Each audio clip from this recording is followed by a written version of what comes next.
Lokesh deputy CM అంశంపై స్పందించిన Gorantla Buchaiah Chowdary. TDP నేతలు లోకేష్ కి డిప్యూటీ సీఎం పదవి ఇవ్వాలనటం సరికాదు. పవన్ కళ్యాణ్ డిప్యూటీ సీఎంగా ఉన్నారు. పార్టీ కోసం లోకేష్ కష్టపడి పనిచేశారు. అందుకు సముచిత స్థానం ఇచ్చారని ఎమ్మెల్యే గోరంట్ల బుచ్చయ్య చౌదరి అన్నారు. 5 సంవత్సరాల వైఎస్ఆర్ ప్రభుత్వ హయాంలో అడుగంటిన ప్రజా సమస్యలని తిరిగి పరిష్కారం చేయడం కోసం, పారిశ్రామిక అభివృద్ధి చేయడం కోసం గత 8 నెలలుగా చంద్రబాబు గారు చేసిన కృషి ఫలితంగా 6 లక్షల కోట్ల రూపాయల పెట్టుబడులు, 4 లక్షల ఉద్యోగాల కల్పనకు ఏర్పాట్లు జరిగాయి. ఆల్రెడీ అగ్రిమెంట్లు, ల్యాండ్స్ అలొకేట్ చేశారు. అలాగే ప్రపంచవ్యాప్తంగా ఆంధ్రప్రదేశ్ మసకబారిన ఆంధ్రప్రదేశ్ ఖ్యాతిని తిరిగి ఇనుమడింపు చేయడం కోసం, భరోసా కల్పించడం కోసం చంద్రబాబు గారు ఆ టీం దావోస్ పర్యటన విజయవంతమైంది. మరలా ఆంధ్రప్రదేశ్ వైపు పారిశ్రామికవేత్తలు చూసేదానికి మార్గం సుగమమైంది. గత ప్రభుత్వ నిర్వాహకం వల్ల పెట్టుబడులన్నీ వెనక్కిపోయినాయి, పారిశ్రామికవేత్తలు పారిపోయారు. ఫలితంగా ఆంధ్రప్రదేశ్ ఆర్థిక వ్యవస్థే చిన్నాభిన్నమైన పరిస్థితి మనం చూసాం. తిరిగి వాళ్ళ గాడిలో పెట్టేదానికోసం జరుగుతున్న ప్రయత్నంలో ప్రజల సహకారం కూడా అవసరమని సవినయంగా మనవి చేస్తూ ఉన్నాను. ఇవాళ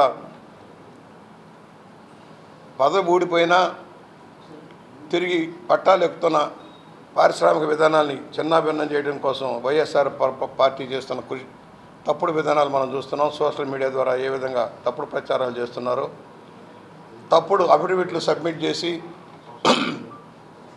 రాష్ట్రానికి వచ్చే పరిశ్రమలు రాకుండా చేయడం కోసం వాళ్ళు చేస్తున్న ప్రయత్నాలు కూడా మనం గమనిస్తూ ఉన్నాం. దీన్ని తిప్పికొడతాం. పరిశ్రమలు వస్తున్నాయి. విశాఖ, రాయలసీమ కేంద్రాలుగా గ్రోత్ సెంటర్లు 47వ సంవత్సరం విజన్ డాక్యుమెంట్లో పొందుపరిచిన విధంగా కాన్సెప్ట్లో ముందుకు సాగుతున్నాం. వికేంద్రీకరణ, పారిశ్రామిక వికేంద్రీకరణ కోసం కృషి జరుగుతూ ఉంది. ప్రతి జిల్లాను ఒక యూనిట్గా అనేక పరిశ్రమలు కానీ సంస్థలు కానీ స్థాపించే దానికోసం ప్రయత్నం జరుగుతుంది. ఆ విధంగా మనం ముందుకు సాగుతూ ఉన్నాం.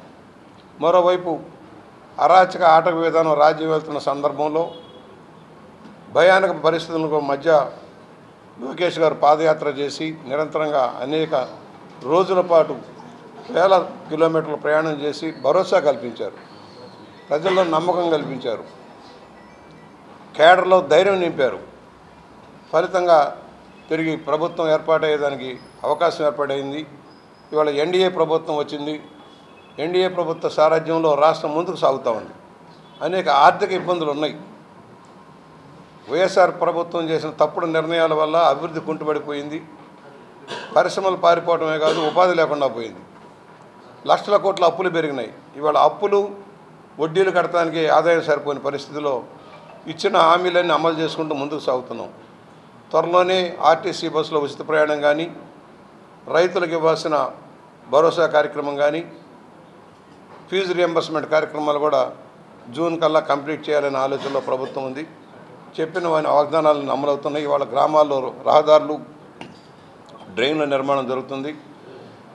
ఏ రంగానికి ఆ రంగం కేటాయింపులు జరుగుతున్నాయి.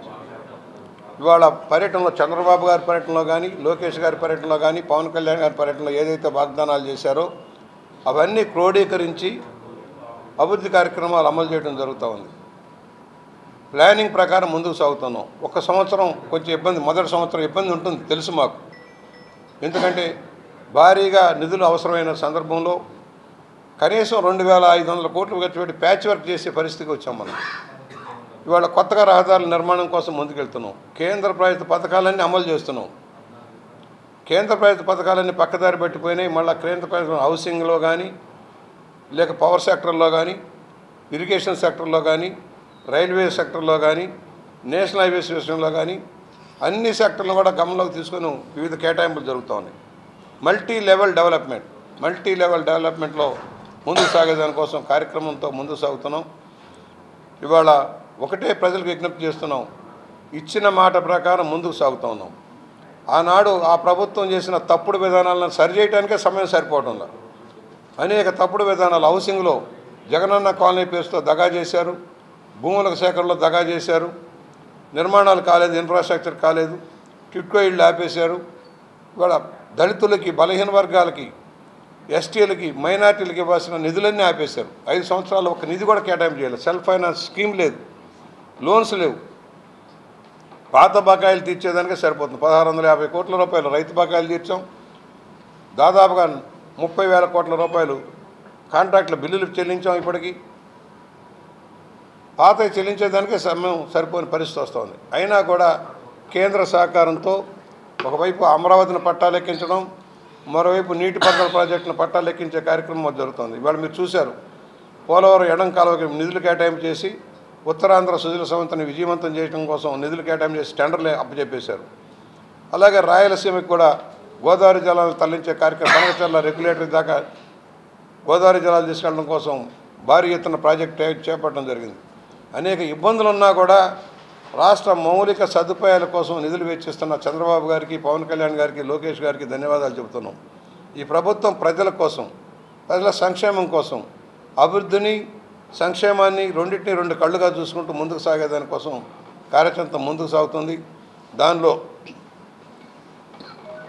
అనేక అపరాధాలు కూడా ఉంటాయి, తొలగించుకుంటూ వెళ్ళాలి. కేంద్రం ప్రకటించిన సంస్థలన్నింటికి కూడా నిధులు కేటాయింపు చేస్తూ ఉన్నాం. ఇవాళ ఉమ్మడి రాష్ట్రంలో ఉన్న సమస్యల పరిష్కారం కోసం వేదిక ముందుకు సాగుతున్నాం.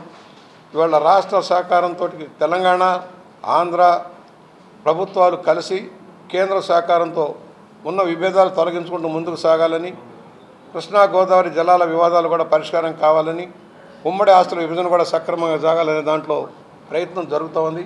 ఆ వైపు మేము ముందుకు సాగుతున్నామని సవినయంగా మనవి చేస్తూ ఉన్నాం.